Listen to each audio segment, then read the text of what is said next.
Hello, everyone. Welcome or welcome back. This is going to be a special type of a reading about someone who's either dealing with having gone through grief, having a loved one, family, friend, or something like this that has just died and had a profound impact on you. It doesn't have to be somebody that was close to you, it has to be the impact and the working through of the process of grief here. It could be one of your furred or feathered friends or a pet. Even if the pet seems somewhat insignificant to other people, it was one that represented something very important about your life, and it may have been just something that you nourished and nurtured. And it could be even a plant that goes through this cycles that creates a a situation of change and loss, or but it looks like it's a loved one. I'm saying the plants and animals because of the way that people interact with death, and sometimes the grief that can't be expressed over somebody that has died that we had mixed feelings about. Sometimes that gets transferred onto like for instance, a plant, which seems insignificant. But there's something here about if one that we love is sick, then we can switch up the recipe. And instead of sending it anxiety or anything, we can stand in our full light in this full spectrum. But this appears to be somebody who is either getting through the process of releasing something here with these skulls, and it's like standing upon the grave, and then the grave, from the essence of what has passed away here, grows a new seed. And if you can see, this has this vine growing upward throughout all of the chakra systems and enlightening and enlivening this person's connection to the other side, and perhaps back to the spirit realms in general. So your mediumship capacity could be activated through the process of letting something that you love pass away from you. And so I wanted to say to also release with love and with gratitude, knowing that the life cycle is something that's difficult to understand from one person's perspective to another. Although we're all one, in essence, we are all different frequencies and experiences and situations. And so give thanks and healing thoughts and prayers when you're thinking of this person, or when you are going through any type of shame or guilt. For some of you that had some type of a feeling of responsibility or missed opportunity here, because we're sending healing through the systems here. And so this is very much also like the rainbow bridge. And that's what I'm getting from this furred and feathered friends, is that, and this full spectrum card as well. And we have healing down here as well. So we've got healing came out twice. That's why I decided to hit the record button.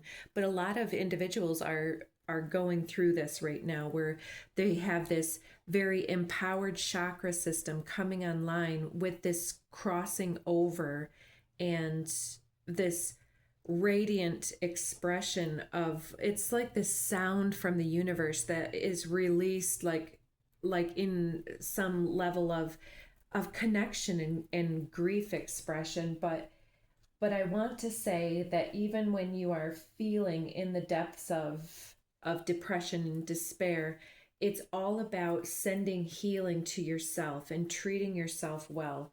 Especially, we've got this solar plexus chakra, radiant illumination. So not everybody here will actually go through the death cycle. It might be just a fearful circumstance that has a health scare with somebody that you love, or even yourself, and sending healing thoughts to your body, and through the medications that you might or might not choose to take, in the food and the water that you bring into your body. Send healing and joy to it. What? Maisie, bring that here. One moment here. Anyways, puppies being puppies. It's about the type of energy that we're exchanging with the environment and with the field of resonance that's around our beingness.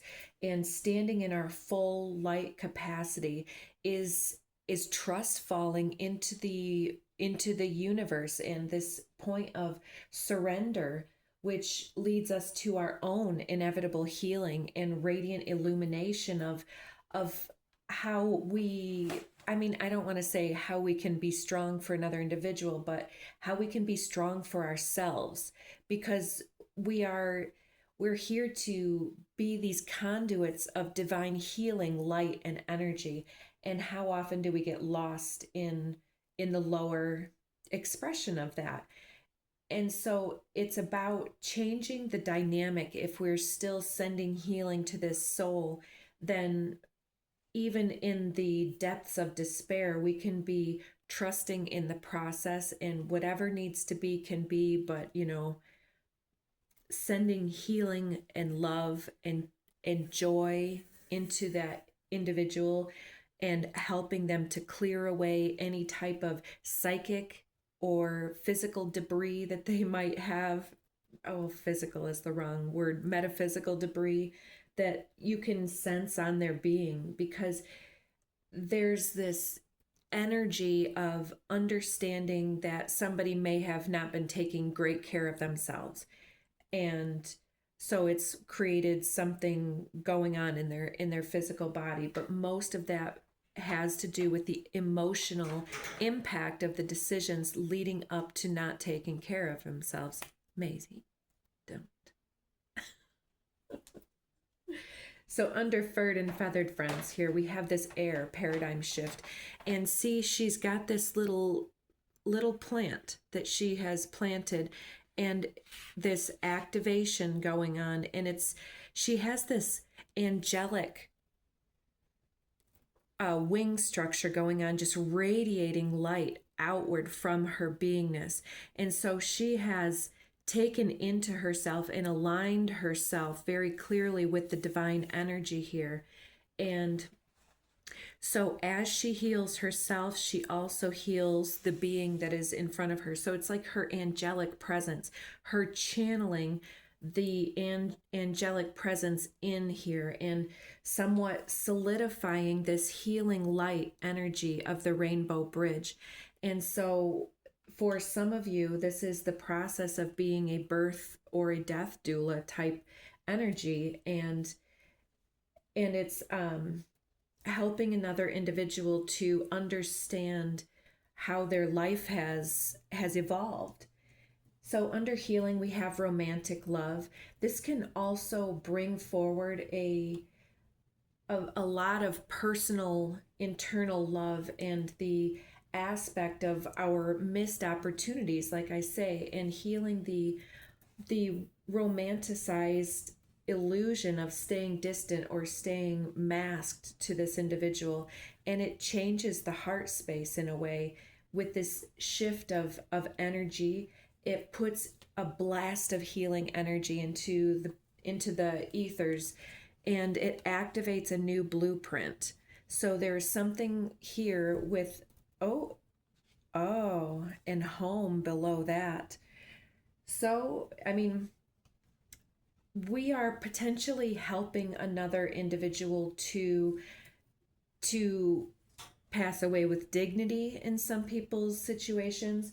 And there's the ability that we have, as some of us having a lot of air in our charts, that we have an ability to intellectualize the process of passing through the veil. And we can understand that these energies are always resonating around home, but it brings us back into this feeling of connectivity and potential healing here. And so we get this intellectual superiority and F around and find out with Sagittarius, 9th house, Jupiter, mutable air, or mutable fire rather. Mutable air is Gemini. the opposite of Sagittarius. And we get 0 to hero, heart chakra, and we get this: thank you for sunshine, thank you for rain, thank you for joy, thank you for pain. It's a beautiful day. It's a beautiful day. And oh, shake it, don't break it with some Shakira, hips don't lie. And under the deck we have independent and aloof. And so I apologize for the levity that just comes through, but there is a extreme joy in the presence of another individual in our lives, and all of the things that we've gone through, the things that we have shared, the experiences, the feelings, and the makeup of the livelihood. One second.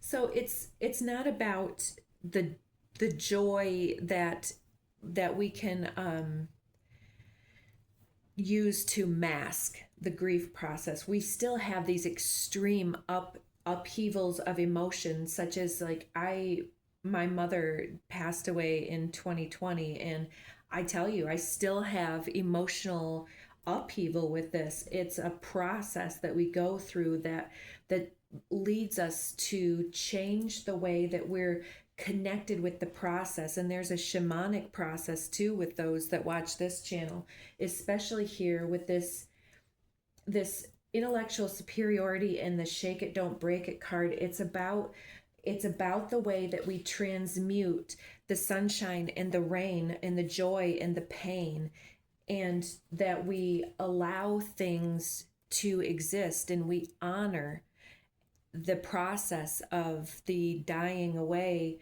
and the rebirth, because it's about the seeds that have been planted from the heart space, from this individual and everyone that they've touched from the time they were born, and those on this side of the veil and those on the other side of the veil, all working through some cosmic and earthly process of integration between the above and the below, and the within and the without.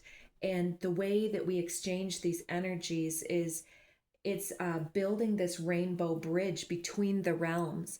And it's the rainbow bridge, I want to say it's the consciousness portal that leads us to understand and trust and surrender to the process, and into the joy and into the pain, and letting it create some beautiful healing dynamics here that help us to stay connected consciously with the souls on the other side of the veil.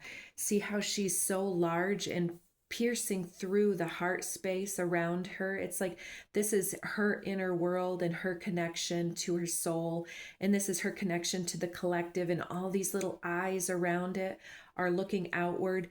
And here we have beyond that the unembodied eyeballs out here floating around in the consciousness, out in the multiverse, and she's got this very alien-esque look to her, and it talks very much about our cosmic identity as well. Because if you think about it, with the masculine and the feminine, the creator is the feminine, but the feminine requires the input from the masculine to be able to gestate. And so with the earth requires the impact and the full acceptance of the sunshine and the vitamin D, the sunshine and the rain that comes in. And so the process of our evolution and our return home is all about all of the beauty of the situations that have surrounded us in this time and space. I just looked up and saw 1414. I don't know if that's an important number for anybody, but there's also there's also quite a bit of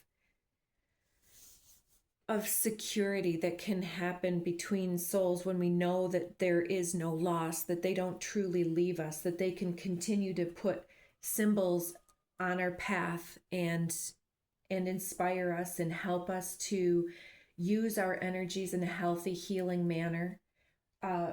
Because when we're not applying our energies in this way, then we're creating greater sickness for ourselves. And so there's a need to move around, to dance shamanically, to help an individual to be on their healing journey, and to release some other individuals or beings from this world that are, not doing well. And and yeah, I think that there's this zero to hero mindset of being willing and able to understand that we are on this hero's journey all together, walking each other home. And and so for some, there's a need to not put their worry and anxiety into the mix, because that complicates the healing journey.